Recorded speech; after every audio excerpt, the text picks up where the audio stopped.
Recording 19. A. At the bottom of the system, there is a storage tank which can hold up to 500 litres of rainwater. The water stored in the tank can be used for general gardening and cleaning. B. A small spring in the centre causes the toy inside to bounce out with a twisting movement. The spring coils back down easily enough so that the toy can fit back into the box. C. The water passes through the pipe and as it travels along, it carries the weeds with it. D. The water in the pool was becoming quite polluted, so a pump was used to pump the water out of the pool and force it through a filter. E. There is a very fine grill at different points along the pipe. These filter out any large rocks or stones, so the water is very finely strained by the time it reaches the dam. F. There is a wheel on the side which is attached to a small motor that turns the wheel. As it spins, a long chain passes around the outside of it. Recording 20. Hello.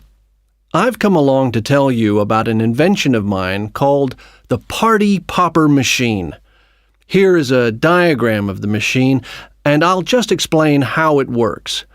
It's basically a set of interconnected cogs and wheels that rotate in turn and cause a party popper to pop. The process begins with what I like to call the party starter. It's located on the top of the base at the front. I was very fond of wind-up toys when I was young, but sadly I couldn't find a way to attach a winder to this contraption. But I think this big round button looks nice and dramatic, and my children fight over getting to push it. The button activates a small motor that's housed directly under the box at the front. It generates enough power to get everything going, but not so much that it overheats and needs a cooling fan. The legs elevate the base and help with that. The base also has another use, as it can also hold up to 10 spare party poppers, so you never need to worry about running out. Once the motor is running, it turns the spiky wheel that is attached to the loaded party popper. I call this the detonator. As it turns, the string of the party popper slowly wraps around it and is pulled tighter and tighter until it explodes. So much fun! Recording 21. A. The thermometer on the end of the device allows us to measure changes in temperature. B.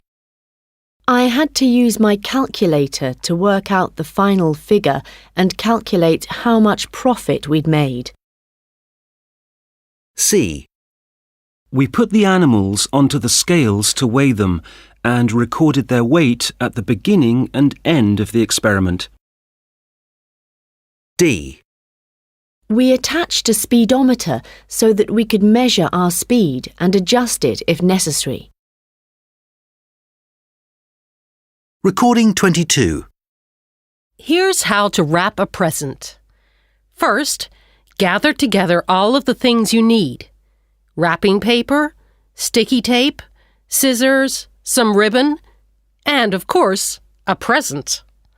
Then, place your present on the opened wrapping paper and cut a suitable amount using the scissors. Next, wrap the paper around the present and stick it down with sticky tape.